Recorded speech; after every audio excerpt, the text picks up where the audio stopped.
Mais je jure par Allah que celui qui désavoue ses parents, qui maltraite ses parents, qui abandonne ses parents, qui se comporte mal avec ses parents, ne sentira jamais cette odeur. Ça veut dire que la désobéissance aux parents implique beaucoup de dangers. Et donc, faisons attention et retournons-nous vers nos parents. Pour ceux qui ont déjà coupé, d'après nous-mêmes, igname avec leurs parents, il faut revenir. Ne sois pas imbu de ta personne, ne sois pas orgueilleux, sois humble. Tu as beau être ce que tu penses être, tu sors des reins de ton père et des seins de ta mère.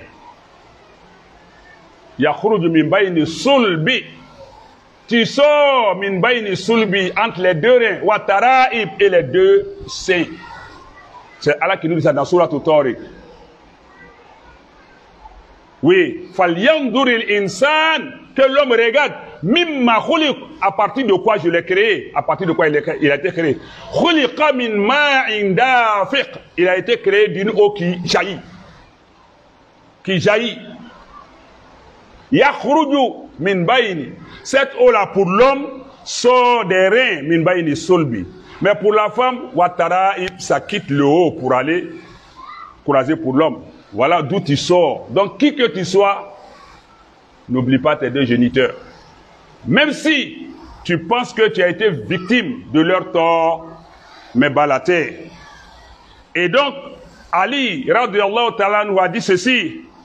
Man sarrahu an yumadda lahu fi umri wa yuwassa'a lahu fi rizqi wa yudfa anhu mitata su' falyattaqillah wal yasil rahima. Il dit ceci: celui qui souhaite voir sa vie prolongée, les gens diront donc on peut augmenter la vie. Le hadith littéralement le dit. Et Allah dans le Coran aussi le dit. Mais cette augmentation n'est pas en longueur d'année, mais en valeur. Ce que tu aurais pu faire en 10 ans, Allah peut te permettre de faire ça en 3 ans. Si tel est que tu ne dois pas vivre plus de 3 ans.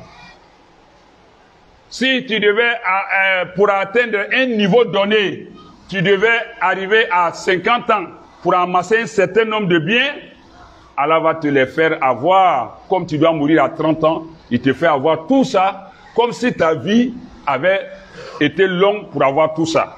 Il y a plusieurs explications à cela, mais ça c'est la moindre qu'on puisse donner pour que l'on puisse comprendre comment est-ce que la vie se prolonge. Mais tout compte fait, il est dit dans ce hadith, donc celui qui veut voir sa vie bénie, avoir de la baraka, et ensuite voir ses provisions augmenter, c'est-à-dire que Allah lui donne beaucoup de gains, et aussi que Allah le préserve d'une fin, une mauvaise fin de vie, qu'il craigne Allah et qu'il maintienne les liens de parenté. Le fait de maintenir les liens de parenté met la baraka dans la vie au point de nous donner les profits d'une vie longue. Ça augmente nos chances, nos provisions, mais ça nous accorde, sinon ça nous permet d'éviter une mauvaise fin. Le fait de maintenir les liens de parenté avec non seulement nos deux géniteurs, mais avec nos autres frères, nos autres parents. Tellement que les parents occupent une place importante dans la vie. Le prophète a dit dans cet hadith sallallahu alayhi wa sallam, il dit ni'ma salat alayhima. Ah oui, quelle bonté que de faire des prières, des bénédictions pour ses deux parents. Ah ouais, que c'est beau et bon de se voir en train de prier pour ses deux parents. Wa in qazu ahadihima min ba'dihima. Oh, que c'est bon de voir quelqu'un remplir les engagements de ces deux parents, même après leur mort, payer leurs dettes derrière eux, demander pardon aux gens à qui ils ont dû faire du tort et qui n'ont pas eu l'occasion de réparer ce tort. Essayer de faire réparation en leur faveur, même après eux. Ah, que c'est beau et bon. Prier pour eux. Respecter les engagements, même si ton père de son vivant ou ta mère avait dit, si moi, Allah me donne les moyens, j'allais faire ci, j'allais faire ça. Si Allah toi te donne, le prophète dit, c'est beau de réaliser ce rêve pour eux. Si j'avais l'argent, je partirais à la Mecque. Il n'est pas parti, elle n'est pas partie. Et la mort est venue. Si toi tu as fait pour toi, tu peux aller faire pour eux. Ou encore envoyer quelqu'un qui a déjà fait pour soi, faire pour eux, parce que c'était un rêve pour eux. J'aurais souhaité que ma fille se marie à un tel. Mais le père est décidé, la mère est décidée. Tous les autres enfants, réunissez-vous. Si la personne mérite vraiment, à la lumière des conditions islamiques, ce serait l'idéal que vous donnez à marier à ce dernier selon la volonté de votre père et votre mère. Le fait de remplir leurs engagements après eux, c'est très beau et bon. Et il continue pour dire, وَصِلَّةِ الرَّحِمِ الَّتِي لَا تُوصَلُ إِلَّا بِهِمَا. Et aussi de maintenir les liens de parenté qui, sans eux, ne pouvaient pas être maintenus. Donc s'ils ne sont pas là, remplace-les.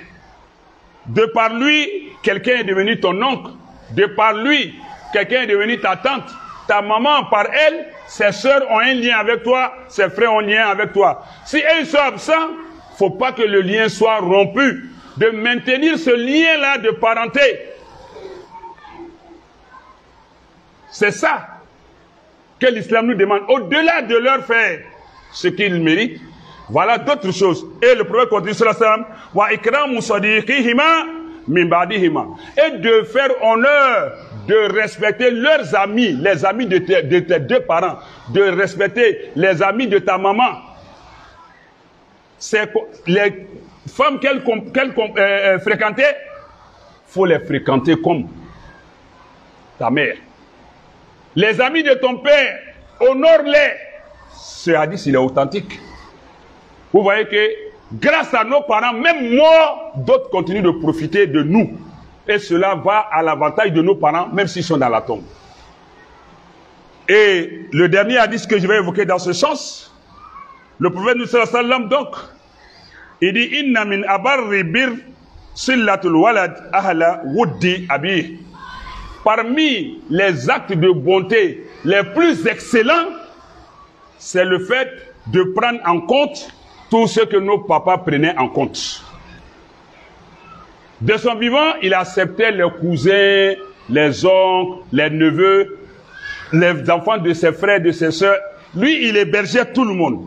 De son absence, à son absence, pardon, toi, vous, les enfants, vous devez pouvoir continuer ça.